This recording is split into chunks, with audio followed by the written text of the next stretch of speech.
Okay. Okay, thanks for your patience, everybody. I think we can get started here. So my name is Chris. I'm with Kibble, and we're going to spend probably the next 20-ish to 30 minutes just going over some changes in Operations Center and how you can get things ready for spring.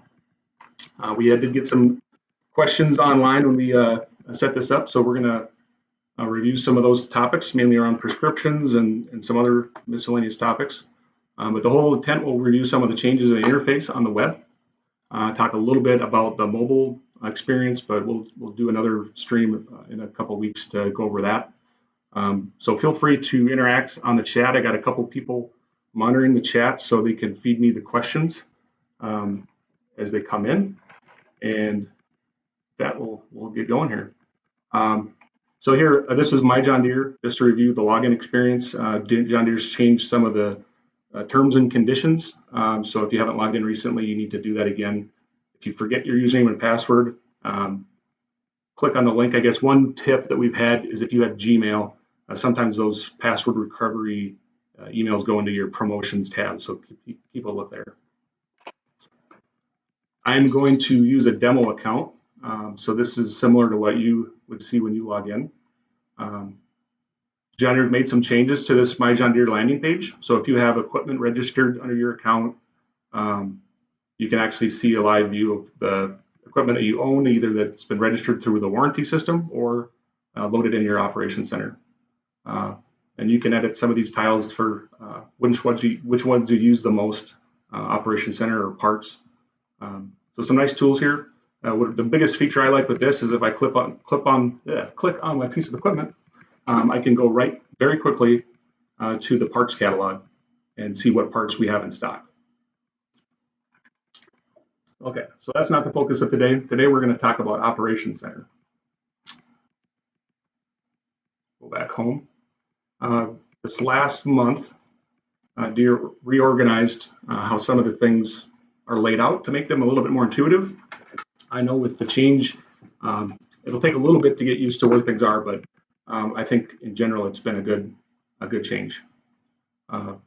So now instead of having this big long list of different programs or links on the side to navigate to in alphabetical order, they've bucketed them in more of a logical flow. So setup, so things that we need to do before we actually do a field operation. Plan. We'll get into work planner a little bit. This is where if you want to get a little bit more advanced on planning your field activities, so when you hit the field, you're just ready to rock and roll. Analyze is all around analyzing data after it's been completed or midstream. And then more is a lot of the miscellaneous tools that really don't fall into any of those categories. Okay, so just a quick review on some of these tools.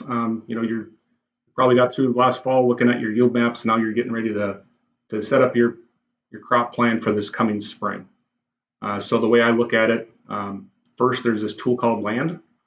And Land is the way that we manage our guidance lines, boundaries, field names. So if you've had any changes in your operation, let's say you lost a field, you can select the fields that you no longer want to see in your display and hit archive. So they're no longer muddying up your list. And then if you want to create new, you can create a new field, boundary, guidance line, or flag just using this tool. So this is where I would like to start. John Deere does have a really good reference of YouTube videos. If you go over here in the help doc and go to how-to videos, it takes you right to a playlist with some short, 3 to 5 minute videos. This one talks about the updates that we're reviewing right now. And this one is what I would do if you're learning how to use Land Manager, how to organize data using Land. There is a very nice feature that once you get all your fields organized, you can hit export, create a PDF, and now you have a nice PDF report of all your field names, your boundaries, your guidance lines, and any flags if you have that as well.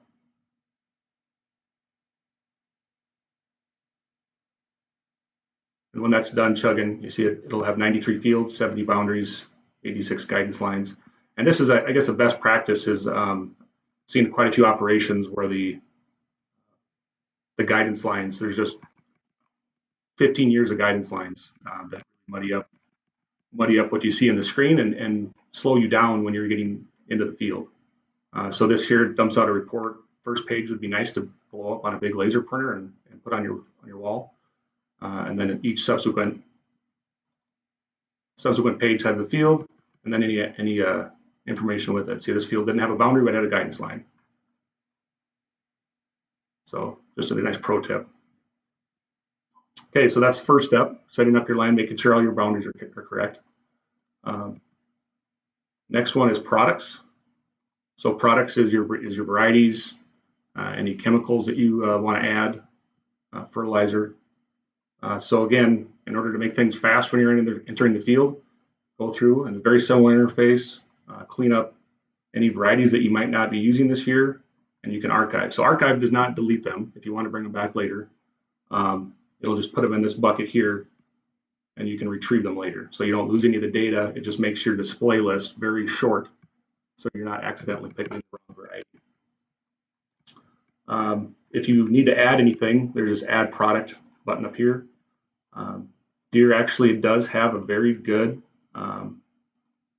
database of current varieties, and I was just visiting with a grower this week, and there's a brand new Pioneer variety that just came out, and at P0507, which I know in Minnesota they're going to have a hard time keeping those field signs in the field. So yeah, that just came out and it's up here. So you check the box and hit next and then add. If it's not here, if there is a variety that you don't see or a product, you can hit add and then add your details, but make sure your naming is correct so you don't have a fat finger. Same thing with chemicals. So I'm going to hit cancel here, and you can do multiples in one shot, so you don't have to keep coming back in here. If you're doing products, what's kind of nice here is if you have a tank mix, so you can generate a tank mix with multiple products. Let's see here. See, I'm just going to randomly select a few here. I think I have. Okay, I'm going to generate tank mix. So I can go through here and generate my total mix and then put exactly how many ounces or gallons of each product I want in that mix. And then your carrier. And I'm not going to save this because I don't want to create garbage in this account. But what's pretty slick is once you have a tank mix, in tank mix you can hit calculator and it will actually calculate out exactly how much product you need of each chemical, so you can be very efficient in your loading.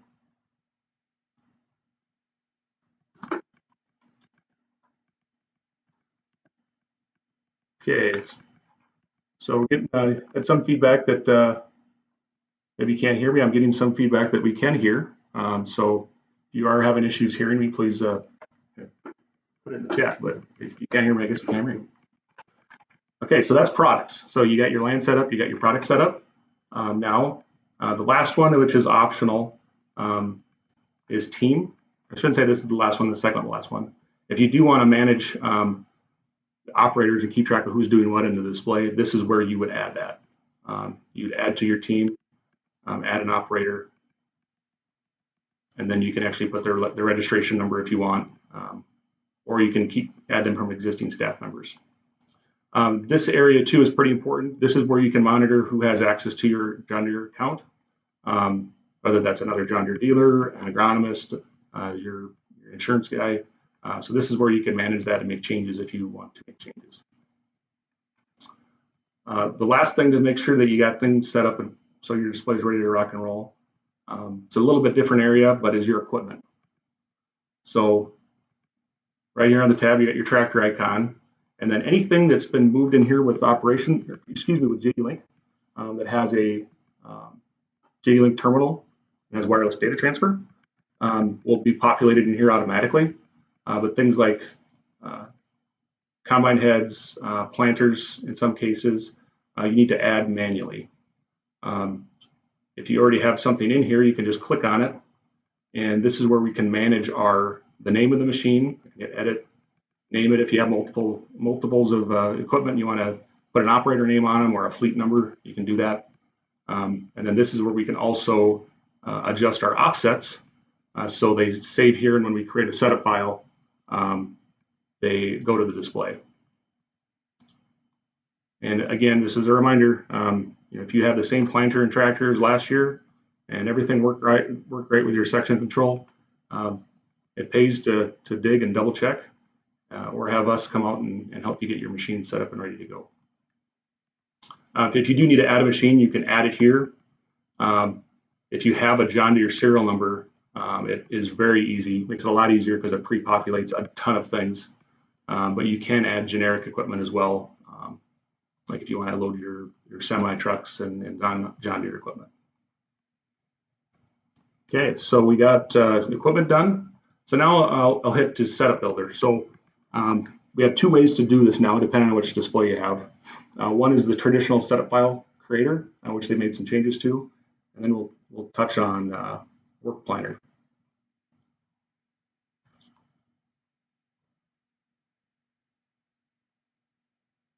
And then I know there was a question that came in about prescriptions, and I'll touch on that after we get done with this. So you can see this flow across the top here are the steps that you need to create that setup file. And the setup file is all intended so when you hit the field, all your field names are there, your equipment's there, guidance lines are there, products are there, so you don't have to punch them in manually. This is also great if you have more than one machine so that they're named consistently. So first you need to select your type, and then a name. I like to try to make it season and year specific so you can track it down later. So, okay. And if you do have a change midstream, you can edit one by creating from existing. Hit start. So then here's where you can select your fields that you want set up to the card. I'm going to select them all, but if you had a specific operation where you only wanted certain fields, you can do that. Then here's another nice tip. If you had missed a field, instead of having to go back into Land Manager, you can hit Add Field right here and do it right from this page. Okay, I'm going to go next. Equipment. I'm going to add the equipment that I want selected, and so the offsets and everything are there. This is a nice feature. If we have wireless data transfer, it says enabled. At the end of this process, it'll ask if we want to shoot this file directly to the machine. One common mistake or miss is you need to select an implement as well. I'm going to do my planter. Now here's where we select our products, your varieties or chemicals. And then if you want to add tank mixes. Hit next. You want to add operators. This is optional. Next. And then now this gives us a summary of everything that we just did, the fields, boundaries, guidance lines, how many machines and products. And then I'm going to hit create file. So optionally, if I want to, I can select the machine that I want to shoot this file to. And then when I key on the tractor, it'll ask if I want this file accepted. So I'm not going to do that. I'm going to create without sending. So now it's being created, so you can leave this page. It will show up in this setup files, so this is relatively fast. I can download this file manually and load it to a display using a USB stick, or I can use John Deere Data Manager to load it to this stick as well. Okay, so John Deere created another method of creating these setup files. If you have a Generation 4 display, either a 4640 or a 4600, now it's under this plan tool, is Work Planner.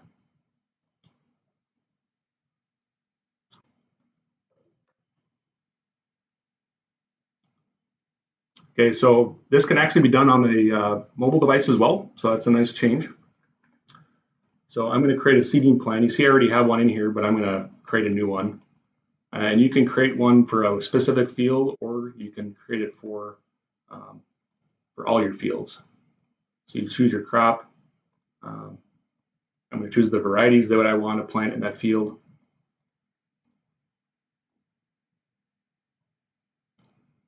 And then if you have tank mixes, and then equipment. This equipment is optional, but again, it makes things a little bit easier when you get into the field. Down here, work order. So this was on a different tool as well. I guess I see this mainly used with custom operators. If you have you're applying manure and you have a work order, it's generated and it determines what you're applying in that field. Or you can just type in here, hey, I'm apply 24,000 seeds an acre and don't go faster than 10 miles an hour. So that'll show up on the screen.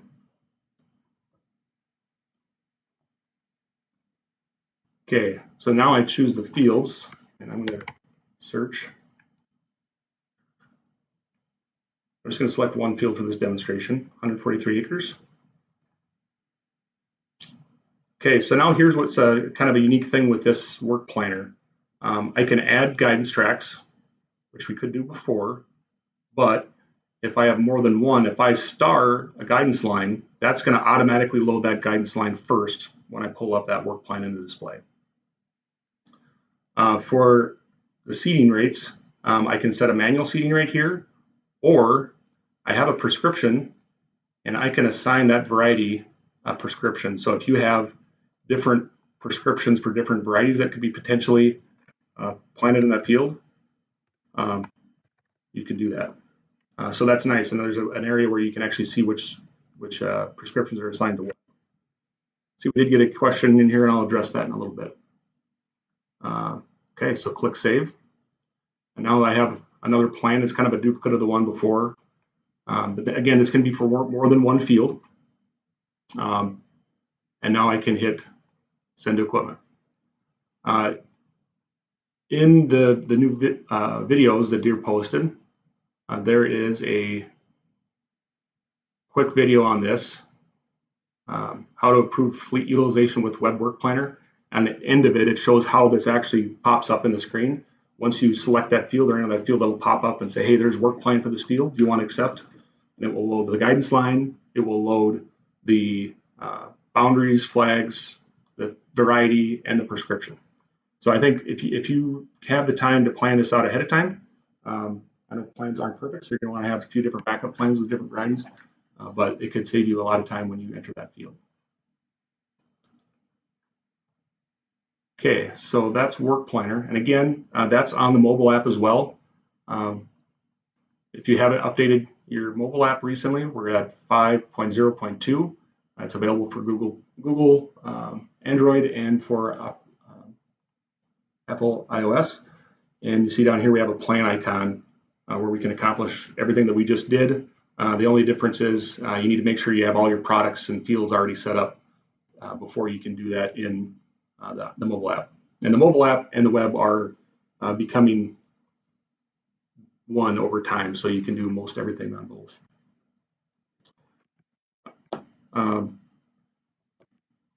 So one question we had earlier was about prescriptions, and I'll hit on that real quick. In your plan, so now Agrian Prescription Creator is under Plan, and the way we can get prescriptions into Operations Center is either manually upload them, or we can use this tool. A quick hit on manually uploading them. If you go to the help desk and help documentation, this tool does a really good job of calling out the different ways to do things in Operations Center. And I'm just going to hit prescriptions.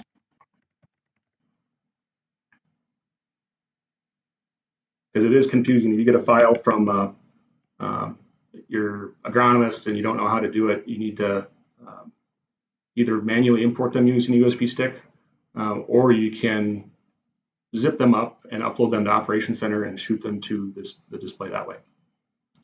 This walks through how to do it all. So that's one way. And then the Agrian prescription generator, I'll just walk through this process.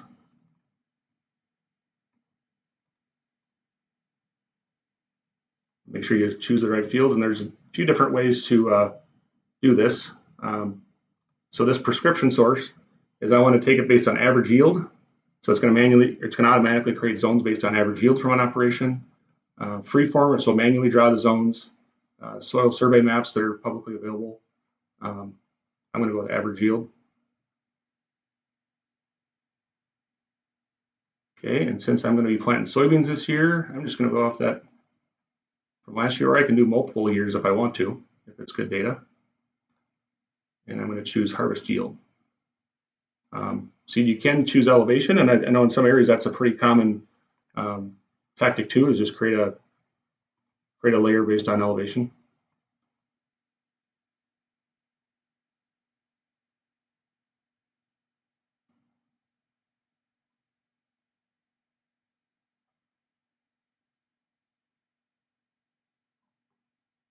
Okay, so one question while this is chugging, there was what options do I have in Op Center to create and utilize the background mapping function on the display? So today, there really isn't one, unless one of the folks on the line can correct me if I'm not up to speed on that. So yeah, today that is a common feedback request that we do get, and unless something's changed recently, I know a couple people, John Deere are on the line too. If I'm incorrect, please correct me. And that's a good call out. If you do have suggestions or requests, go up to the question mark here and hit feedback. And when the feedback comes from growers versus us dealers, they do listen to us as well, but it does carry a lot more weight from you. And Deere does get back to you if they do want to ask more questions. Okay, so now these are the zones that were manually created. I can either right away, so I can say, hey, I want 6 zones instead of 5. That doesn't look right. And it'll chug.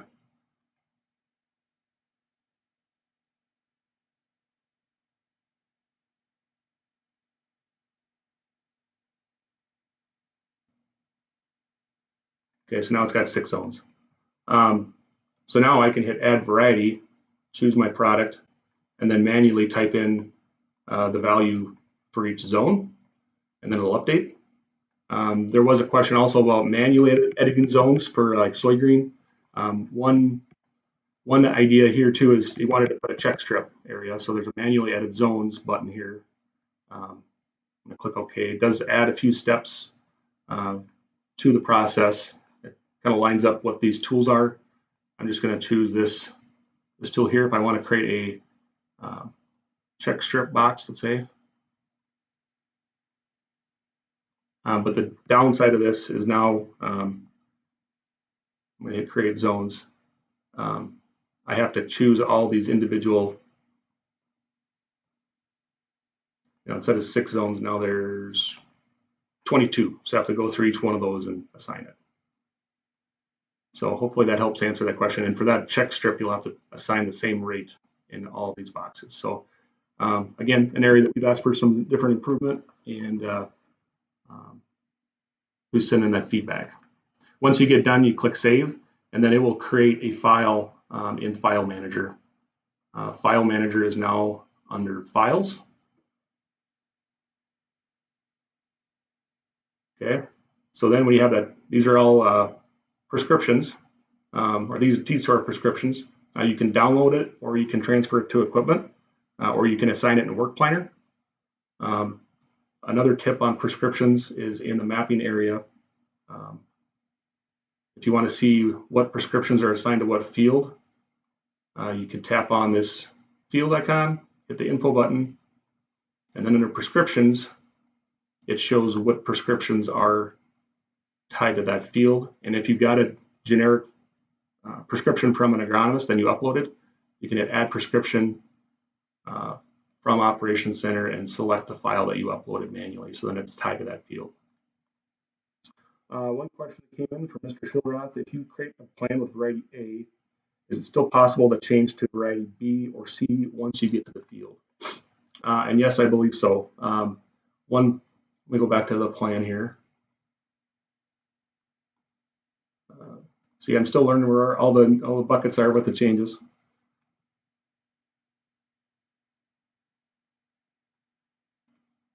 So that's where, if I were you, Jason, see if I can edit this one.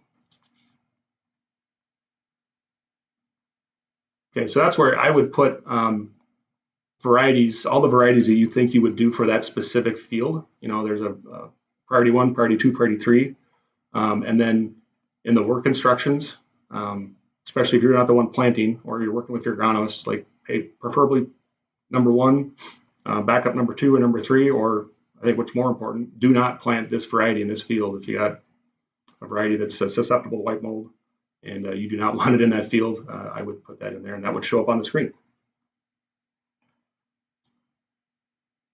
Okay, any other questions coming in? Please let me know. Okay, just a few other things. I hit those YouTube videos and a few reminders.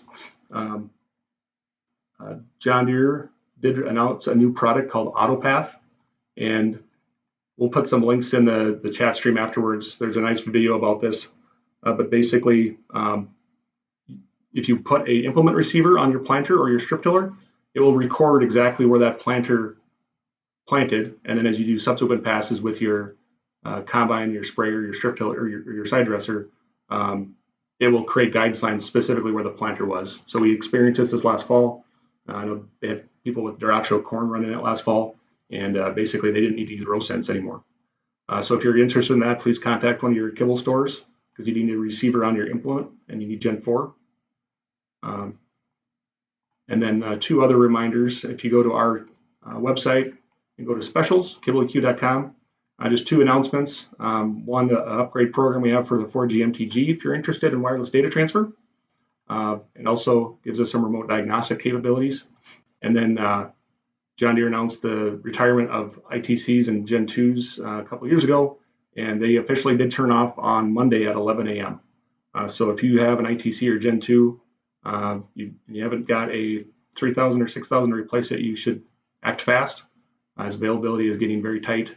And if you have a 3,000 or 6,000, all require a software update prior to use in 2021. You can go online and do it yourself, or if you want us to do it, please contact your kibble service department. Okay, so question here, how would you bring an existing prescription from Apex? Good question. So in Apex, I don't know if I even have Apex on this computer. I believe I do. Let's see, Apex. Yes, by golly, I do. It's been a while since I opened it, so no guarantees. And we are getting closer and closer every year. There's just a few things yet that Apex can do that Operations Center does not, but a little bit is around prescription generation. It is loading on the other side here. Okay, so from this point forward, we're just going to continue to take questions for the next few minutes. So, let's see. So, asked me if I want to do a backup to John Deere. So, if you aren't aware, there is a way to migrate your data from Apex to Operations Center. I know one of the guys that was on the chat, he's got data in Operations Center since 1999.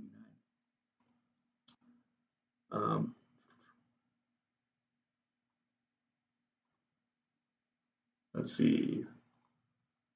I apologize. It's been a little bit since I've done one of these. See if I can find one that's got a prescription.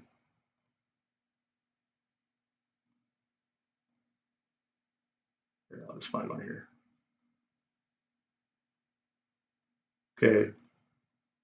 I'm going to go to create prescription. Problems manually. Next. Testing my memory here.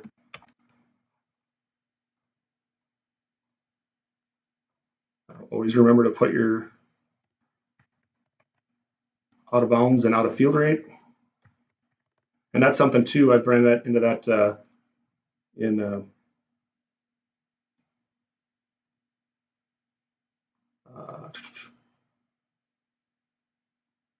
I've seen people accidentally bump that so it is a 0 rate and then things don't work well.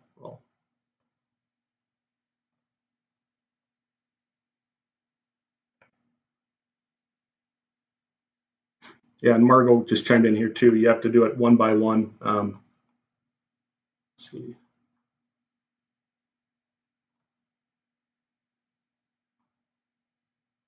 Okay.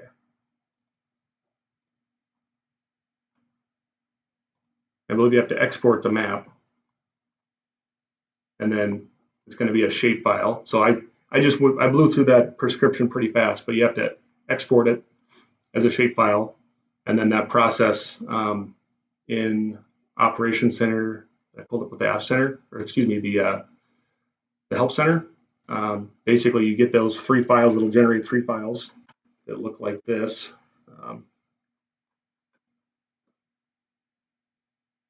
And then you have to zip those up and then upload them manually into Operations Center. And you can upload more than one at a time, but it is a kind of a manual process. Hopefully I answered that question. And I do appreciate the flashback. I have not opened up Apex for probably 6 months.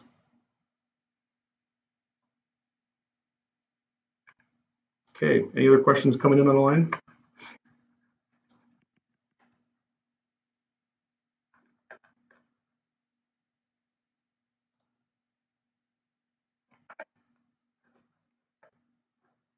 Any other questions coming in on the line? Okay. Okay, with that, so we're going to continue to try to do these on an every other week basis before we head into spring. And next time we'll probably key on the mobile app. Guess you got a question. Oh, I guess I possibly didn't address the background image question enough.